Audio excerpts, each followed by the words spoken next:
வணக்கம்.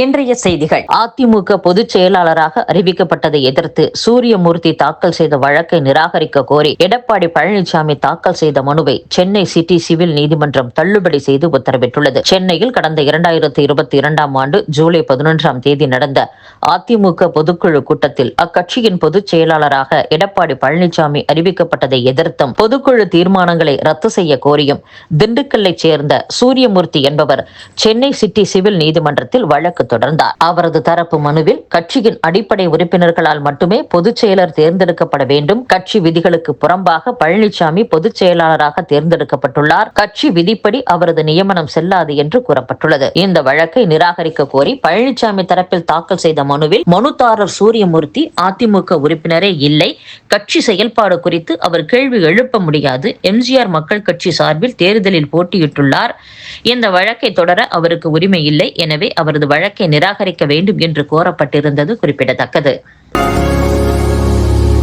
முதலமைச்சர் ஸ்டாலினை ஆழ்வார்பேட்டையில் உள்ள வீட்டில் பாமக நிறுவனர் மருத்துவர் ராமதாஸ் சந்தித்து பேசினார். இந்த சந்திப்புக்கு பின்பு அவர் செய்தியாளர்களை சந்தித்த போது, முதலமைச்சரிடம் நலம் விசாரித்தேன், அவர் நன்றாக இருக்கிறார், மருத்துவர்களிடமும் விசாரித்தேன், அவர் விரைவில் குணமடைய என் வாழ்த்துக்களை தெரிவித்தேன், உங்களுடன் நாங்களும் இருக்கிறோம் என்று முதலமைச்சர் ஸ்டாலினிடம் நான் தொலைபேசியில் கூறியதாக நீங்கள் கூறுகிறீர்கள். நான் தொலைபேசியில் பேசவில்லை.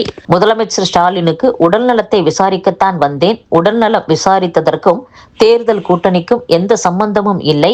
வரும் 17ஆம் தேதி பாமக பொதுக்குழு கூட்டம் நடைபெறுகிறது. யார் யாருக்கு அழைப்புதல் கொடுக்க வேண்டும் என்பதை கட்சி தீர்மானிக்கும். உரியவர்களுக்கு அழைப்புதல் வழங்கப்படும் என்றும் மருத்துவர் ராமதாஸ் பேசியுள்ளார். நல்ல நாட்களில் அதிக அளவு பத்திரப்பதிவுகள் நடக்கும் என்பதால் அன்றைய தினங்கள் பத்திரப்பதிவு அலுவலகங்கள் திறக்க திட்டமிடப்பட்டிருந்தது.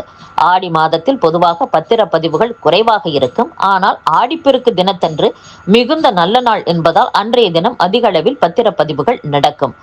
அந்த மாதத்தின் இதர நாட்கள் மூலம் கிடைக்கும் மொத்த பத்திரப்பதிவு வருமானத்தை விட அன்றைய தினம் நடக்கும் பத்திரப்பதிவின் வருமானம் அதிகமாக இருக்கும். ஆனால் இந்த முறை ஆடிப்பெருக்கு ஞாயிற்றுக்கிழமையான நாளை வருகிறது. அன்றைய தினம் விடுமுறை என்பதால் பத்திரப்பதிவுகள் நடக்காது என்று அறிவிக்கப்பட்டுள்ளது.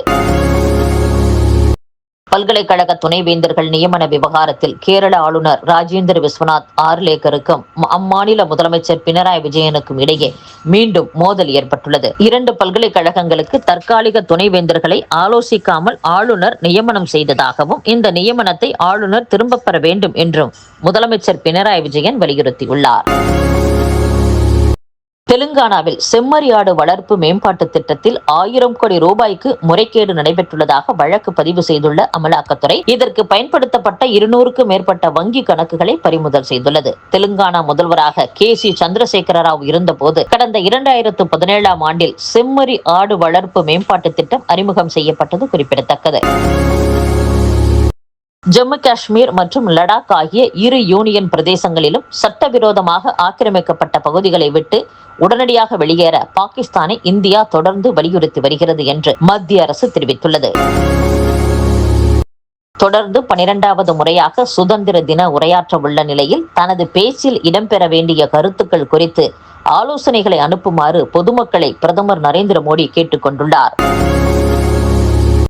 பாஜகவுக்காக தேர்தல் ஆணையம் வாக்கு திருட்டில் ஈடுபட்டுள்ளது. இதை நிரூபிக்க அணுகுண்டு போன்ற ஆதாரம் காங்கிரசிடம் இருக்கிறது என்று மக்களவை எதிர்க்கட்சி தலைவர் ராகுல் காந்தி தெரிவித்துள்ளார். அந்த அணுகுண்டு வெடிக்கும் போது தேர்தல் ஆணையம் எங்கும் ஓடி ஒளிய முடியாது என்றும் அவர் கூறியுள்ளார்.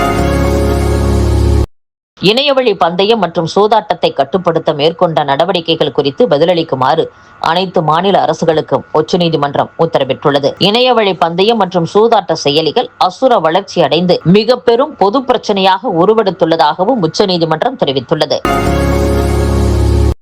17,000 கோடி ரூபாய்க்கும் அதிகமாக நிதி முறைகேடுகள் மற்றும் வங்கிக் கடன் மோசடி தொடர்பான விசாரணைக்கு ஆகஸ்ட் 5ஆம் தேதி நேரில் ஆஜராகுமாறு ரிலையன்ஸ் குழும தலைவர் அனில் அம்பானிக்கு அமலாக்கத்துறை சம்மன் அனுப்பியுள்ளது. இந்தியா உட்பட உலகின் பல்வேறு நாடுகள் மீது அமெரிக்கா விதித்துள்ள புதிய வரி விதிப்பு ஆகஸ்ட் 7ஆம் தேதி முதல் நடைமுறைக்கு வரும் என்று அமெரிக்க அதிபர் அலுவலகமான வெள்ளை மாளிகை அறிவிப்பு வெளியிட்டுள்ளது. அயர்லாந்தில் இனவெறி தாக்குதல் அதிகரித்து வரும் நிலையில் அந்நாட்டில் வாழும் இந்தியர்கள் பாதுகாப்பு முன்னெச்சரிக்கையுடன் செயல்பட இந்திய தூதரகம் அறிவுறுத்தியுள்ளது. ரஷ்யாவின் தேசிய பாதுகாப்பு ஆலோசனை கவுன்சில் துணைத் தலைவர் டிமிட்ரி மெத்வதேவ் தெரிவித்த சர்ச்சைக்குரிய கருத்தால் ஆத்திரமடைந்த அமெரிக்க அதிபர் டொனால்டு டிரம்ப் அணு ஆயுத தாக்குதல் நடத்தும் 2 நீர்மூழ்கி கப்பல்களை ரஷ்யா நோக்கி அனுப்பி வைக்க உத்தரவிட்டதாக தகவல் வெளியாகியுள்ளது. இத்துடன் செய்திகள் நிறைவடைகின்றன. மீண்டும் நாளை சந்திப்போம். வணக்கம்.